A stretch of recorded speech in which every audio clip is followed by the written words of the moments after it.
Fair Warning, from Fair Warning. And I might be thinking, well, where's the intro, that complicated stuff? Well, I never bothered to learn it. You know, it's pretty complex stuff. And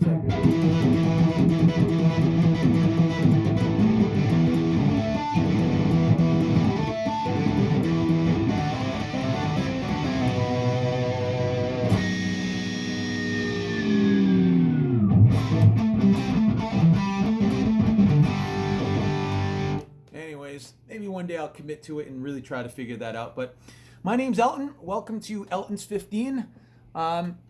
So this is chapter 13, recapping from Alex Van Halen's book called Brothers, about his brother Eddie Van Halen. And chapter 13 picks up sort of in a philosophical sense. It begins with a description of the terms divergent thinking versus convergent thinking.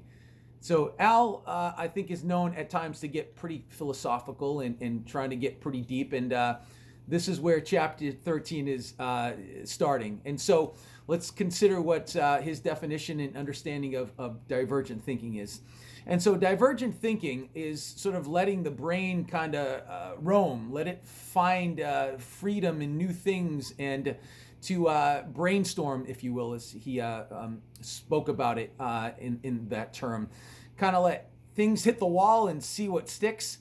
And that was Ed's way of thinking. Al describes him as very much a divergent thinking person.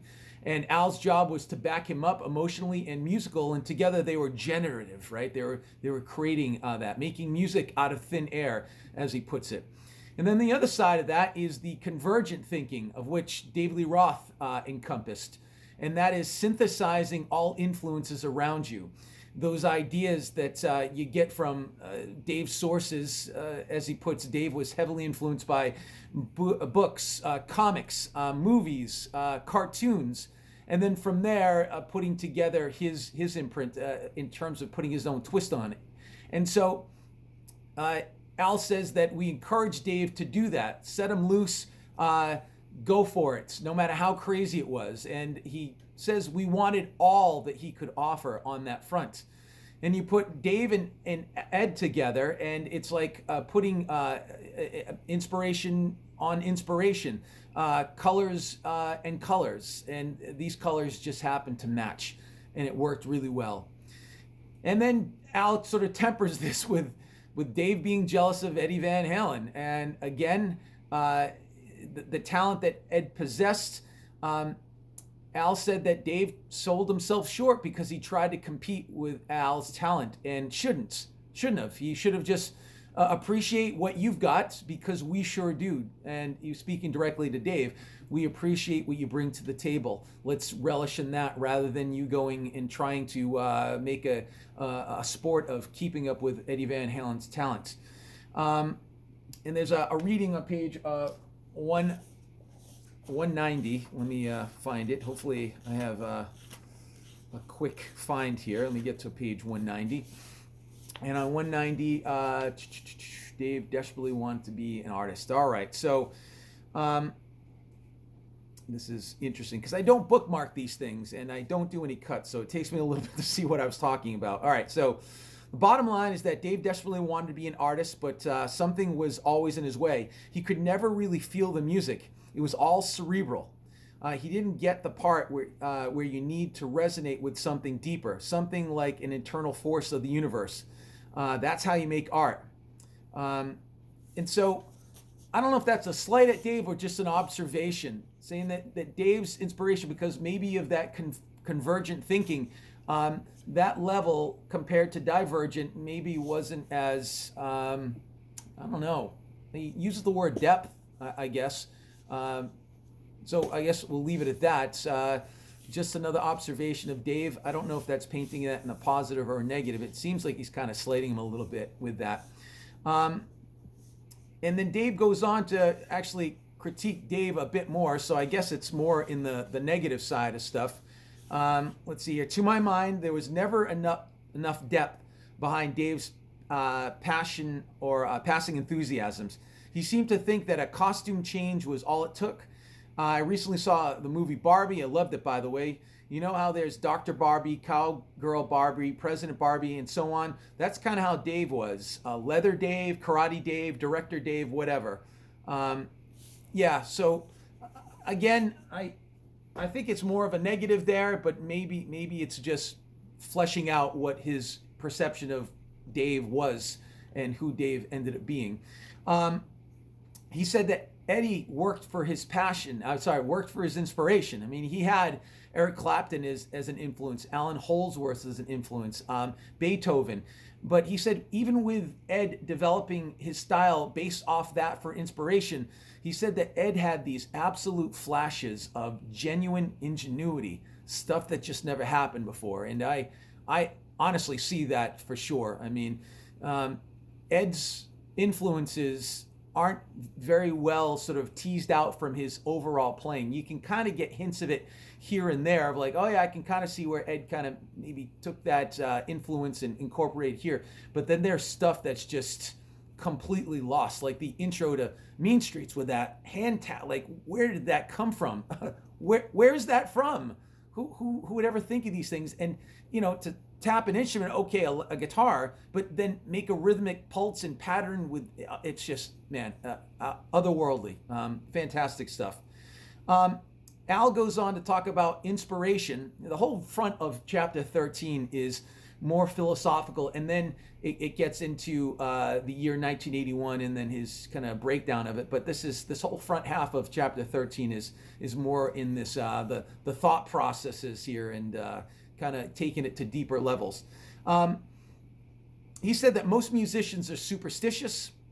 He said, my goodness, we got superstition, he thinks, actually from his mom, in that he talks about a specific example in that his mom would say, you never drink a glass until it's completely empty. Leave some at the bottom, leave some for balance. And I don't know how that plays into superstition necessarily in a musical sense, but maybe it's just, leave some in the tank here so that there's something to draw for later on, and it making the argument for inspiration and how it strikes at various times, and you can't really replicate a formula. And talk about replicating a formula. He says that Ed tried to continually replicate where he found original inspiration from. And Al says that's what he think ultimately killed his brother, was that eternal search, that's looking for inspiration his entire life. And then he takes it the next step, because looking for inspiration is not going to do anything to you, but it's the manner in which the pursuit of inspiration was, in fact, tried to be found. And so he says that drugs and alcohol were part of the original formula. And the idea of getting inspiration through a sort of a mess with consciousness, an altered consciousness. And he mentions the Doors of Perception. He mentions an author, and I think that's that same author that wrote the Doors of Perception, where the band The Doors ended up taking their name from. And anyways, I can't recall the name of the author, but he speaks about that. And there's another part that I want to kind of read here on page 192. So let me get to one. I should have bookmarked these things, but anyways, I think you're noticing a theme with me. I just kind of do things off the fly here once the camera's rolling. All right, let's see what you got to do. All right, so page 192, what you got to do. All right. What you've got to do is let your mind just go.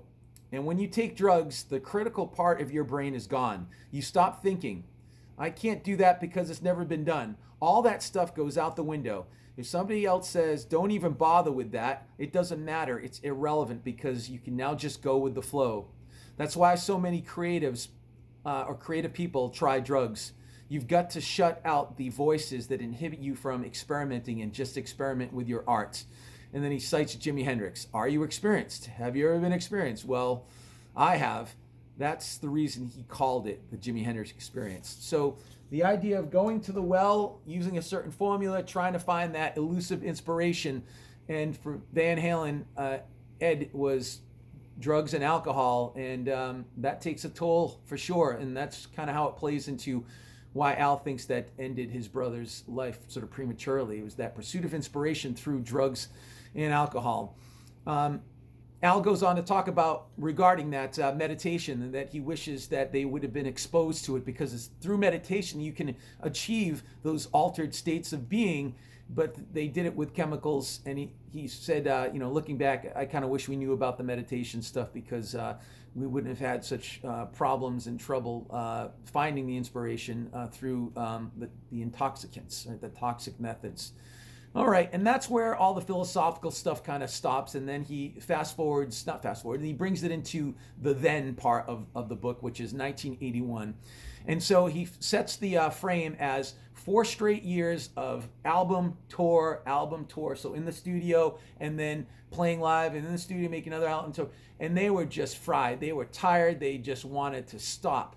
And so their thought was, okay, plus Eddie Van Halen was a newlywed, so they just want to take a break. So for 1982, so that was the end of 1981. So for 1982, the new year, they just wanted to release a single and just show the public, yeah, we're still around, even though we don't have an album yet. And so they did that. Now MTV is just launching at this time, and so the video is now usurping just the audio part of what music is. It's now become a visual art, not just an audio part of the art. And now, as soon as this reared its head, Dave Lee Roth, this is right up his alley, and Dave was like, I want to make the best video that's ever been made. Al goes on to say something like, he wanted to make the most lavish home movie ever made. And Al says we did not understand what was coming, and what was going to become that of the video age. So there was a little bit of a conflict as to what single Van Halen was going to release for 1982.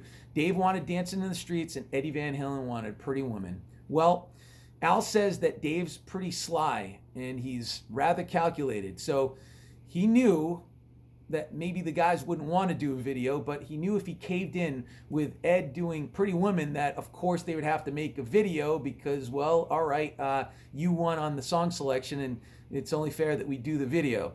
Well, that's exactly what happened. So they did Pretty Woman, they released it, they did a video. In the video, if you've ever seen it before, it's particularly for the time period, it's pretty suggestive in that it involves a transvestite and little people. And anyways, if you've never seen the video, I guess check it out.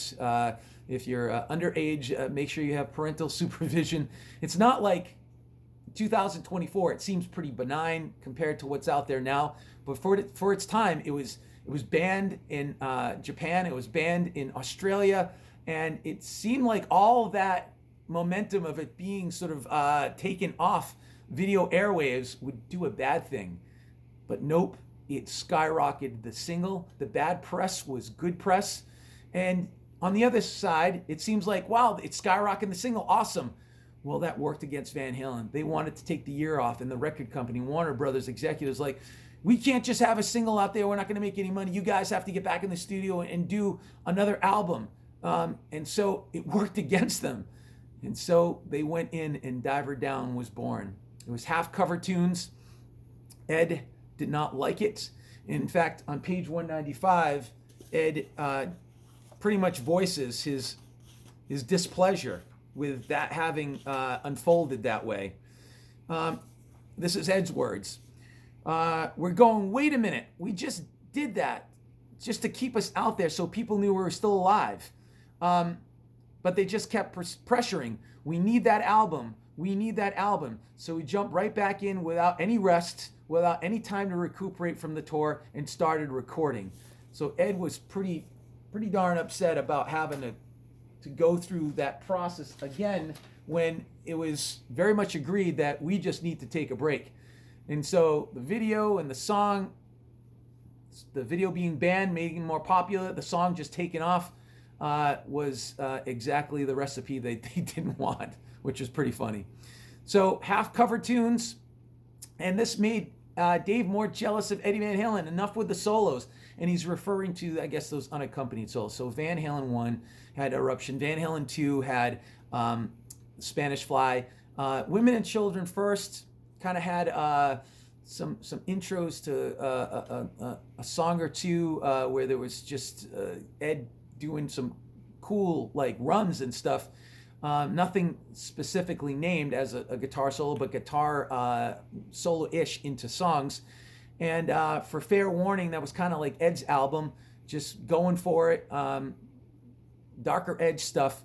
And so Dave was like, enough of the solos. He's like, you can't be doing that. You're no more Guitar Hero stuff. We're a band, is the exact quote in the book. Well, Ed would wait for Dave not to be in the studio, and he would show Ted Templeman, hey, check out this. And he showed him something called Little Guitars, which is a little instrumental. And he also showed him something called Cathedral, which is another guitar-oriented solo stuff. And Ted was floored, like, wow, why didn't you show me this before? Well, the reason why I didn't show Ted before is because Dave was putting the pressure on him. Stop putting these solos on. We're a band. Don't be doing that. Well, anyways, that ended up being on the album, I think, much to Dave's chagrin. So right around this time, Ed's trying to show the band the jump riff on the keyboard. Now, the jump riff, as Al says, imagine hearing that and thinking, nah, let's pass on that. It didn't make any sense. He does say that jump is kind of taken from Hear About It Later from Fair Warning. And so, with jump, I don't have a keyboard. I don't play keyboards, but like...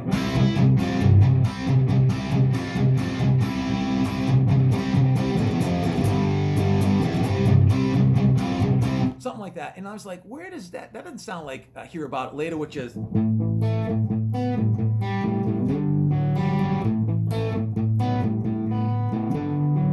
something like that. But there is a part that is in both songs. It's the tried and convicted part of Hear About It Later, like, tried and convicted. That part there.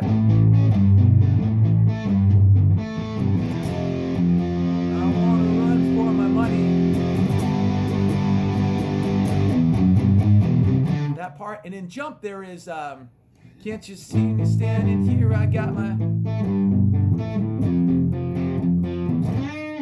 that. It's in both those songs, and Al points that out, and I never thought about that before. It's true, it's the same chords, it's the same progression, but it's just that small part. So some overlap with the two songs. Pretty cool. Anyways, so he's showing them the keyboard stuff, and Dave had just finished saying, "Hey man, your Guitar Hero stuff," and now he's like playing the keyboards for Dave, and Dave's like, hey, "You're Guitar Hero. Screw the keyboards." And Al makes mention of that specifically and says, "Dave, pick a lane. You want to be a Guitar Hero or not? You can't play both sides." Anyways, you can see the acrimony just as time went on. They were just at odds, and these things just lay that foundation of just where the split just seems, I guess, inevitable, which is just sad. But anyways, that's yet to come. Anyways, so Ted actually agreed with Dave that, hey, no keyboard stuff.